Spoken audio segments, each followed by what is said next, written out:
Hello, friends. Welcome back to our Won't You Be Our Neighbor series. I'm very excited today to be in conversation with our state representative, Lindsey LaPointe.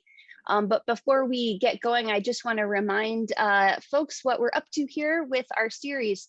As we at Friendship Presbyterian Church and Friendship Community Place begin to think about what it will mean to open up in real life, in tangible space at 5150 Northwest Highway, we know we want to be in collaboration with our neighbors to use our space as a tool, as a resource, and as a place to convene community conversations that matter and programs that actually are needed and necessary. And to be able to do that, we know we need to continue to build relationships with our neighbors. So we've been talking to neighborhood leaders, neighbors who have a deep love for our Northwest side, and folks who are eager to collaborate to help come together in our community. And so today with us is, like I said, Representative Lindsey LaPointe. And Lindsey, we've been starting our interviews by asking people in the spirit of Mr. Rogers, tell us about yourself. What makes you uniquely you? What calls you to this very specific and sometimes hard and sometimes really fruitful, I would imagine, work? And what is your connection and what have you come to love about the Northwest side of Chicago? Thanks for those great questions. And I'm just really happy to be in this conversation, even if it's over Zoom. Thanks, Pastor Shauna. So I'm 2 years into being the state representative for the 19th House District. And most people out there are probably thinking, okay, what is that? And what it means is I'm one of two of elected lawmakers who go to Springfield and take votes on behalf of the 108,000 people that live in the 19th House District. And the 19th House District includes Jefferson Park, Portage Park, Dunning, Gladstone Park, parts of Norridge and Harwood Heights, and Elmwood Park and River Grove. So it's this really big area with lots of different kinds of people with lots of diverse opinions. And I have the honor of representing all those wonderful people. And in the course of my service and duties to really get up close to all those people, because I feel like that is the only way I can do my job. It's not only about me knowing, it's not only about people just knowing who I am and that there's a state rep out there who represents you, but it's also about me getting as close as I can to people on the ground and what they're going through and what they care about so I can represent them. And a lot of people think about state lawmakers as just going to Springfield and just casting those votes. And that's definitely a part of it. But there's this whole other part of it. And then, of course, any leader, no matter if you're elected or just an informal community leader, we're all human. We're all our own people. We all put our own little stamp or big stamp on whatever role we have. So we're all unique. And in my world, there's two other big things that we do in my office with my team. And one is really helping people navigate state government and all the barriers you might hit in state government, which, to be honest, are a lot. The bureaucracy is real, and our approach to getting people what they need is to partner with them to navigate that bureaucracy. So it might be things like navigating unemployment, navigating food assistance, navigating renewing your FOID card, things like that. We are here for that. The other big thing we do is community events, and we call it community outreach. And sometimes it means being close to the ground and partnering with other community organizations or other elected officials to show up at their community events. And sometimes it means creating our own. And wow, when you think about that, there's really a lot of potential creativity there. And I treat that part of the job as a real opportunity to both listen and educate on topics that people care a lot about or are really struggling with every day, like why don't we do a big community meeting on mental health and what are the challenges of accessing it and what laws might need to change, which is my toolbox to make that easier for people. So that's a little bit about being a state rep. But in terms of why am I even here on the Northwest side and why I left the field of social work, which is how I started my career, to even think about this crazy business of being an elected official in Chicago, Cook County, Illinois, which we all know has some baggage. We'll put it like that, has some baggage. That sounds good. I'm actually from Maine. I'm from the state of Maine. And when I think back to growing up and how it influenced where I am today, a lot of it had to do with my parents and a lot of it had to do with the neighborhood I grew up in.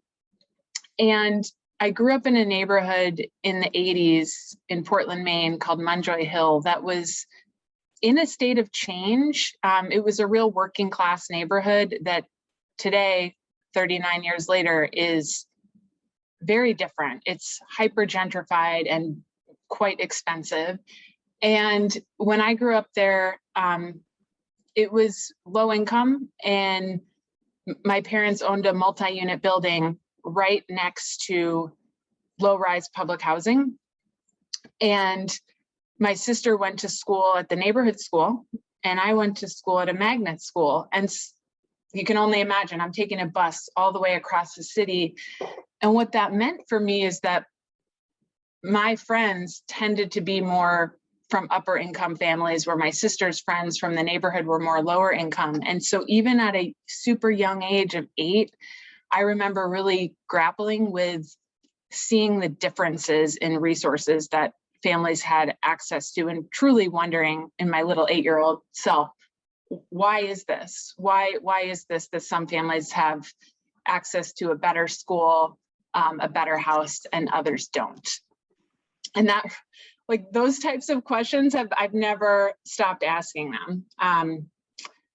But that really set the tone for me and what my life was going to be. And I was lucky to have parents that were involved in community work and social work. And I got to be up close to that. And I got to see that there are some ways to live your life, and there are ways to do either volunteer work or your actual paid job that can have a real impact on people.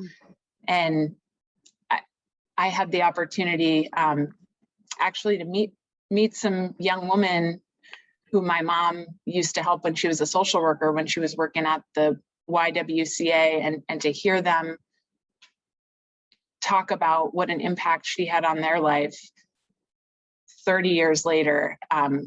It really, I had those conversations in my early 20s, and it really sealed the deal for me about how I wanted to spend my time in my life, which is really, at the end of the day, about helping people. Yeah, I love that. Thank you for telling us that story, because I love to see the thread from like what you said about your 8-year-old self and tracing that through not only the years that you've spent, and I know you have a background in social work and social services. And so now when I think about your work in your current position and in your office, where part of helping folks navigate systems, right, is around how much you have seen and know about systems, and that started almost as an intuitive knowing and noticing. And I think a lot of us have landed in the places where we are in our lives because of those early intuitions and shaping, and then like the influence, as you said, of your mom's work on your own career. And so that has brought you then to us here on the Northwest side of Chicago, where you've really put down these deep roots. And when you were talking about the work of your office, I had the image of a triangle came to mind, this sort of 3-point system where there's the convening of community outreach and conversation, going out and talking to folks. I loved what you said about getting close, being on the ground and close to people. And then there's the navigating of the systems piece, and then the legislative piece. And I think you're right. A lot of us hear politicians, politics, the idea of representation, and we think only about the legislative piece. And so one of the questions I have for you is, when you think about what you've encountered in that sort of all those various pieces, that your goal is really to help people, right, in all three of those areas, what are you discovering and uncovering, particularly on the Northwest side of Chicago, where you are seeing in terms of need, in terms of where folks, we've been following the work of civil rights leader Ruby Sales for a number of years, and at Friendship, and she asks the question, where does it hurt? In terms of how do we get at what are some of the places that are in need of our care in our communities? There's a lot of hurt. There is a lot of hurt, and there's hurt all over the city, the country, but really right here on the far Northwest side as well. And we were seeing that in my office because we make it a point to get close and to be as accessible as we can, and to be welcoming and responsive to people. But during these last, what has it been, a year and a half of the pandemic, it was just, the needs we saw were in turbo mode. And I'm so thankful that people knew to reach out to whoever it was, their community leaders, in our case, the state representative's office. And one of the things that was really clear to us, even though we know there's always been some need on the far Northwest side, but we also know that relative to other parts of the city, we're relatively more stable. And so when people were reaching out to us in crisis, it was clear to us that many hadn't ever had to navigate these systems before. And we recognize that by the time somebody's calling their state rep, they've probably hit a lot of other walls, and they've exhausted the resources that they went to first. We continue to see, we continue to see really basic stuff, like people needing access to food assistance and never having to use a food pantry or what we call SNAP benefits, which is the new version of food stamps. Mm-hmm. So we did a lot of really partnering with people to help them navigate those systems and get what they need. Same with rent assistance. A lot of people, the job market, of course, is much different now than it was a year ago. But a lot of people had trouble navigating the unemployment system at the state. We were seeing people that for 9 months were eligible for benefits, but hadn't received any yet. So as we were doing the advocacy to battle with that bureaucracy, which we did and we continue to do, those neighbors of ours needed help paying rent. And thankfully we have some systems in place now, and we've seen some success with people getting even $5,000 that are going to go straight to their landlord to fill this hole. But that's an ongoing need. We also see, and this is pre-pandemic, a lot of people who are very concerned about the instability of the property tax system. And I'd say pre-pandemic, that was the biggest issue that everyone had in common, that we touched, and we touched a lot of people. And a lot of those folks are older people that their homes are actually paid off, but they're on fixed incomes in Jefferson Park or Portage Park, and they love their community, just like we love the community, because it's an amazing place to be. And they're losing mobility just because they're aging, and they're on a fixed income, and they're seeing property taxes fluctuate, and they're terrified. So those are some of the big needs that we saw pre-pandemic, but much exacerbated during the pandemic. And a big part of the job has been holding hands with people and supporting them, educating how to navigate the system, helping them use their resources. While at the same time, I can go to Springfield and work in collaboration with my colleagues and pass big bills that help work on the longer term solution. And I was really proud it took a while, but we did pass a very big emergency COVID housing bill that really streamlined how we do rental assistance at the state and made that money flow quicker, because the money is here. It's from the federal government, and it's on us at the state to create some structures to get that money into the hands of landlords and our neighbors here on the far northwest side. Yeah. Thank you for that specific example. One of the things that strikes me as you're describing some of these places of hurt and of need is that it sounds as if these are issues that are happening to a lot of people, and as you said, and in some cases even more deeply, or to more and more folks in other parts of the city as well. And yet, I think so often when we encounter these kinds of hard things, or these struggles around food insecurity or housing or other economic crises, we feel really alone in that, right? And that can be so isolating. And so, what are some ways that you see from your perspective and like the work of your office, that folks can be connected and see that they aren't alone, and not only that they have a resource in your office, but that there are other people in the community like them? Do you know? I don't know how are you navigating that? Yeah.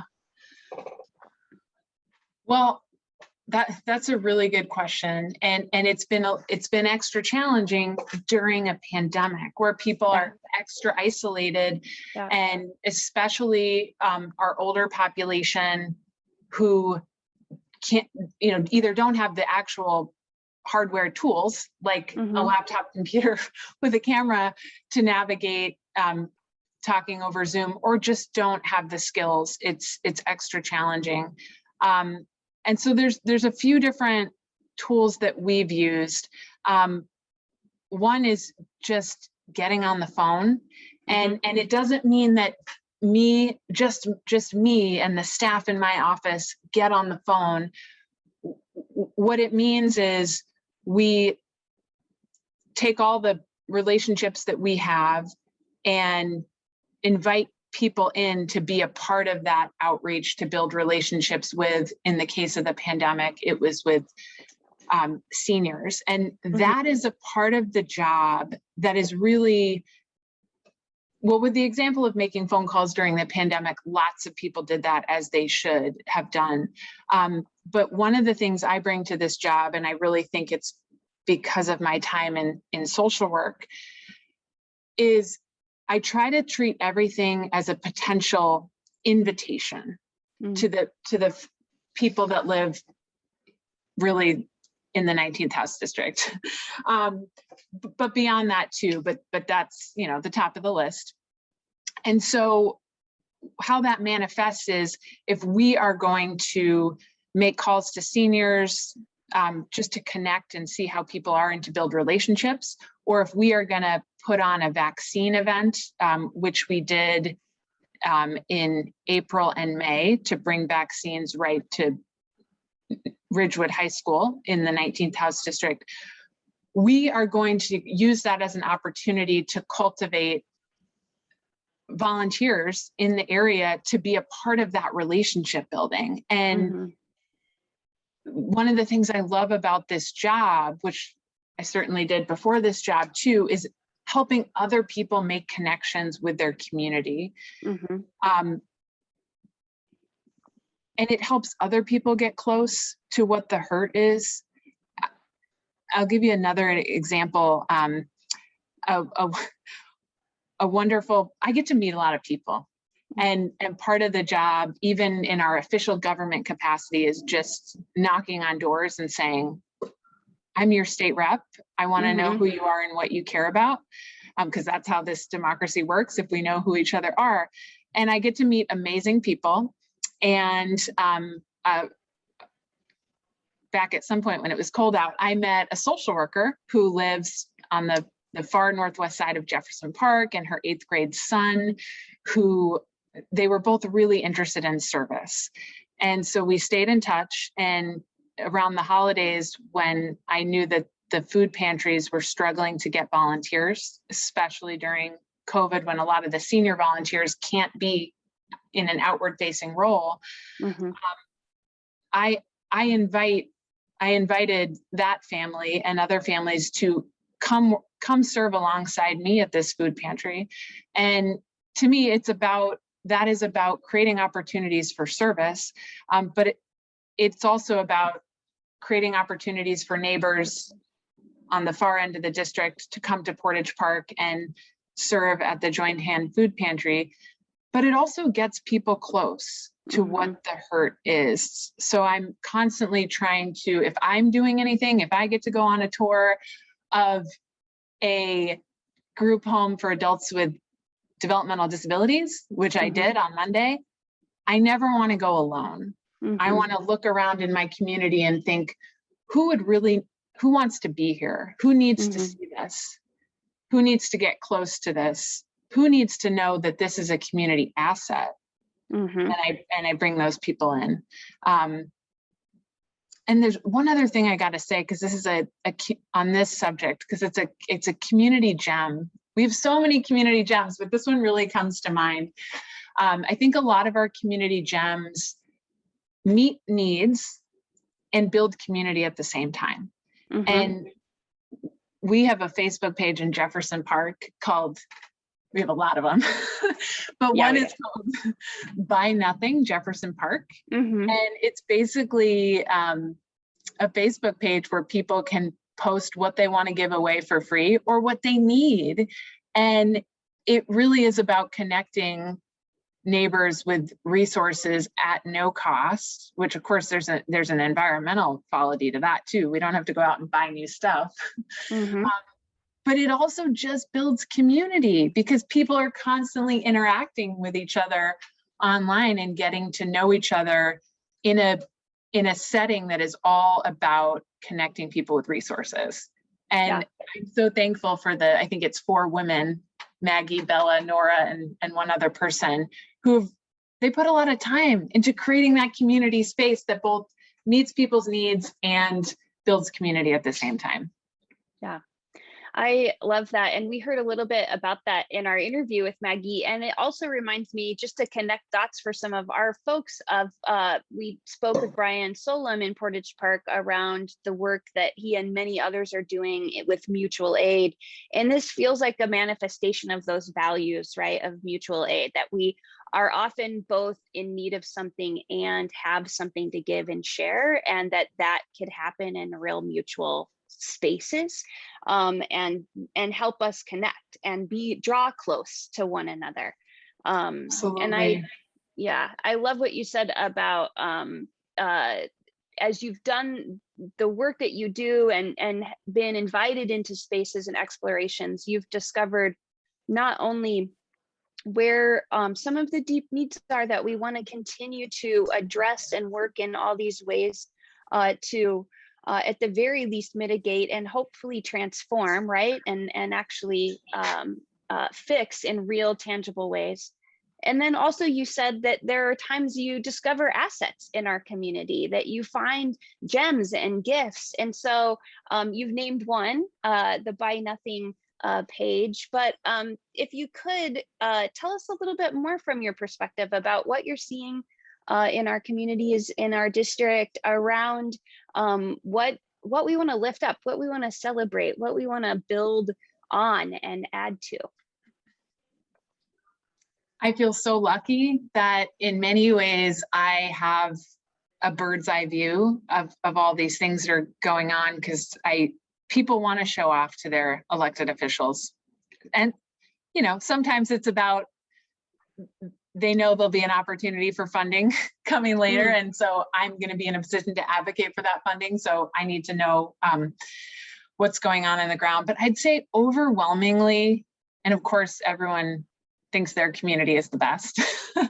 But overwhelmingly, our area is filled with people who serve every day above and beyond, way beyond their paid jobs. And that is so inspiring to me.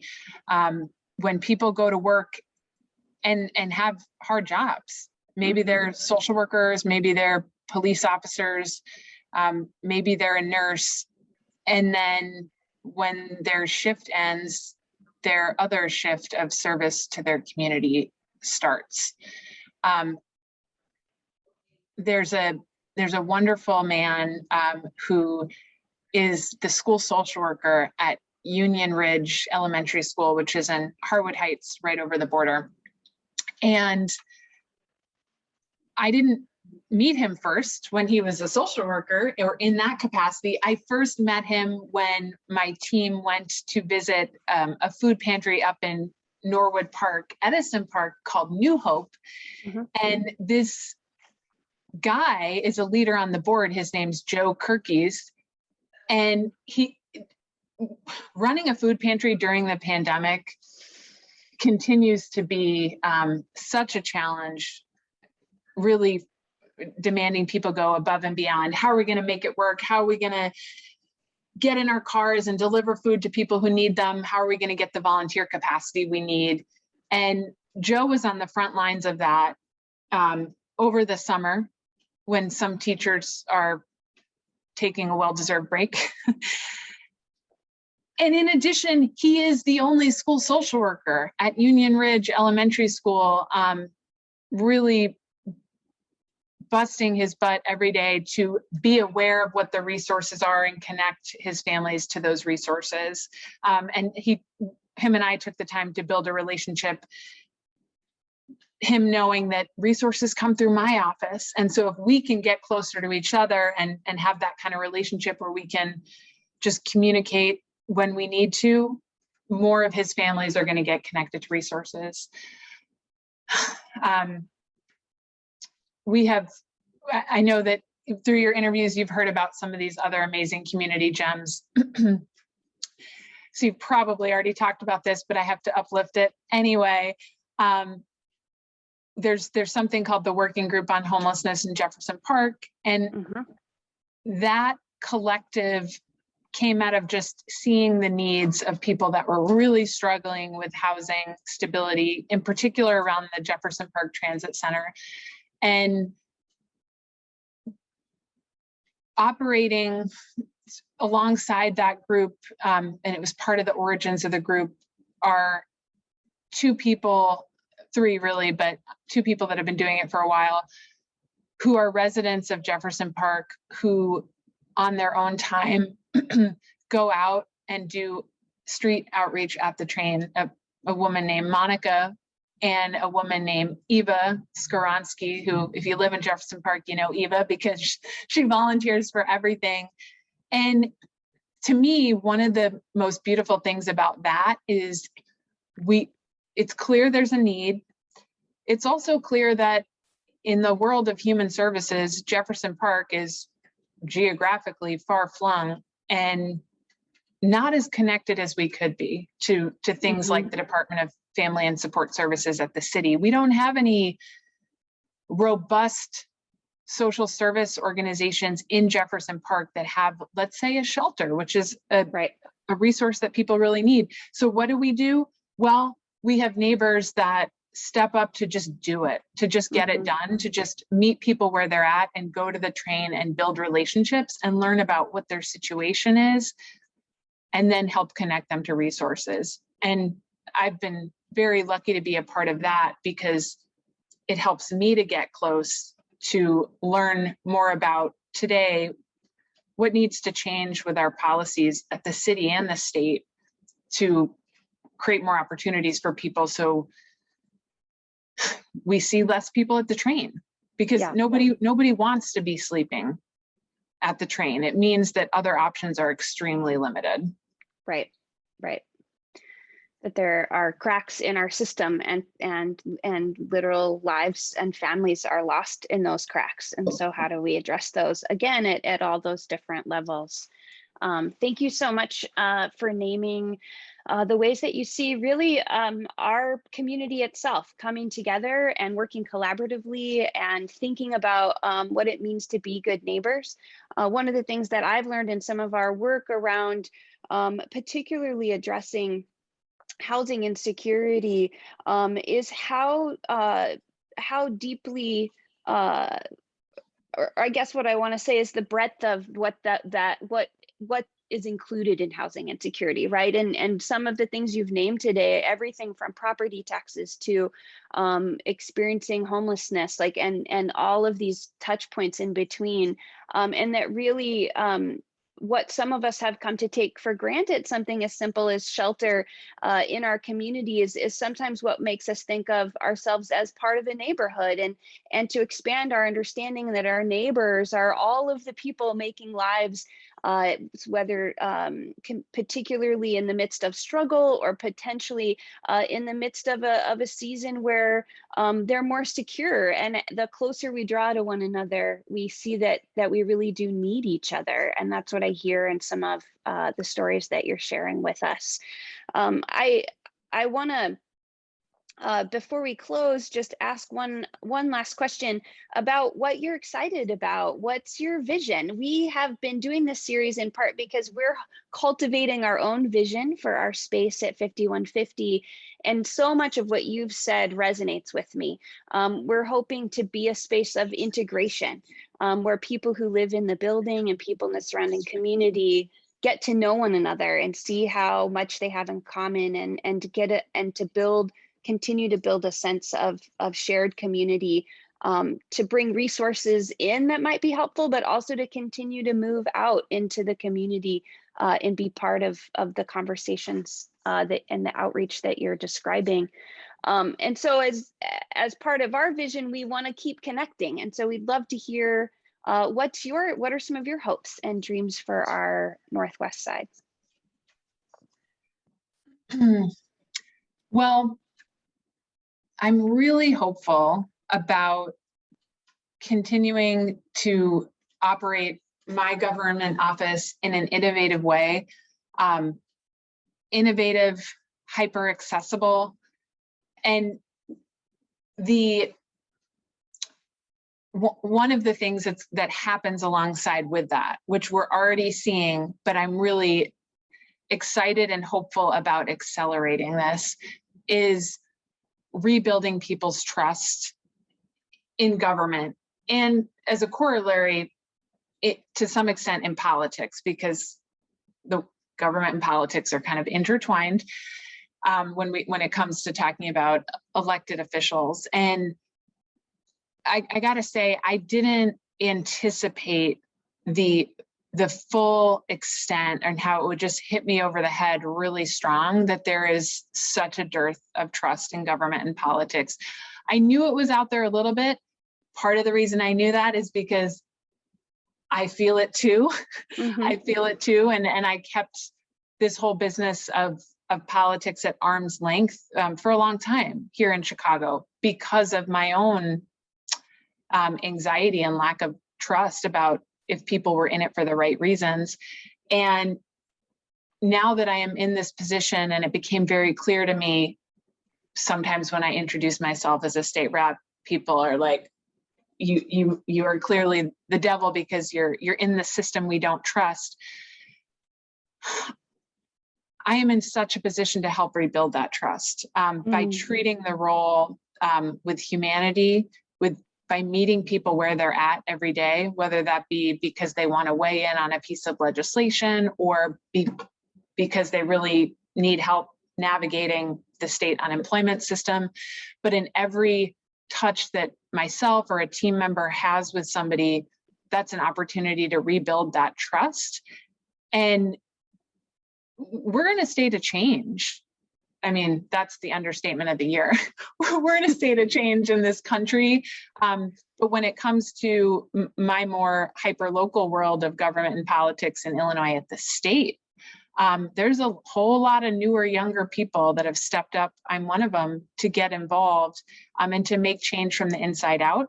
And so I'm really hopeful and excited about continuing to invite people into the process of making change, serving our community, and even government, because no one's supposed to do this alone. And I'd say that the experience I had this past year that gives me so much hope when it comes to that, because I'm still new. So I'm doing many things for the first time. I worked really closely with one of our neighborhood high schools here in Portage Park called Vaughn Occupational High School. And it's one of our high schools for students with disabilities up until their 22nd birthday. That does a lot of innovative programming.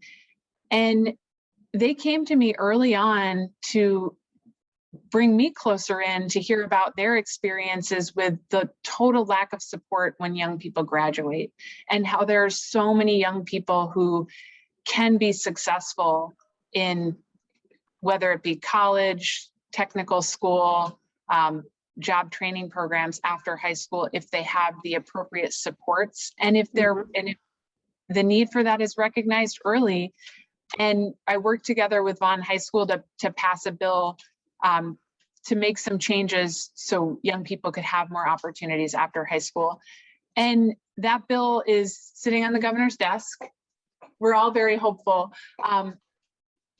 And what makes me very hopeful and celebratory around that is, yes, it's about the bill and how this is going to change people's lives, but it's also about the process. And it's about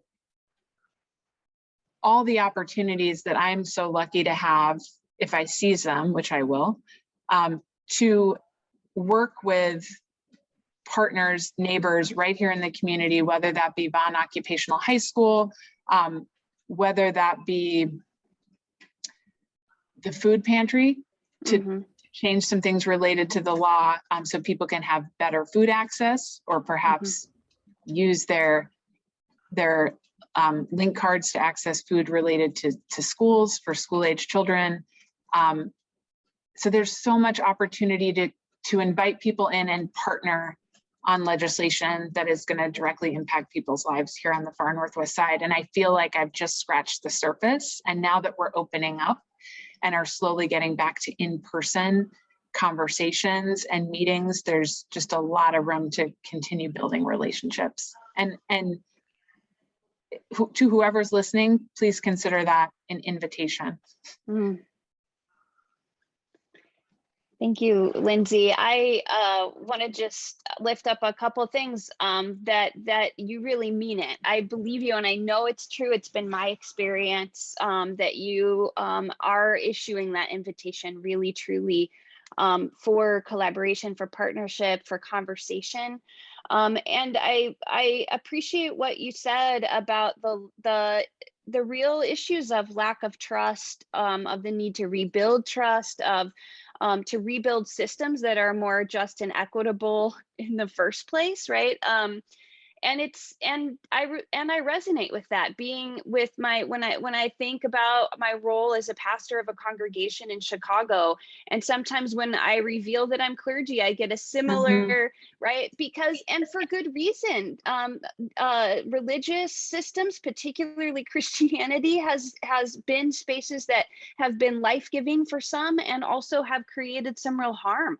And there's a sense in our community, I would say, of question of trust, and also relevancy. Like, what are we even doing that matters, right? And so these are questions that we have to wrestle with, and our institutions, whether they're governments or whether they're churches, or even social service agencies, aren't empty buildings, right? They're filled with human beings, and we are who make them up. And so we have this ability to collaborate and really change our structures so they do work for our communities. And I'm so grateful to have you as a partner in our community, and to see and bear witness to the work you're doing. And I'm excited to partner with you in the coming years together as we see what our future has in store for us on the Northwest side of Chicago.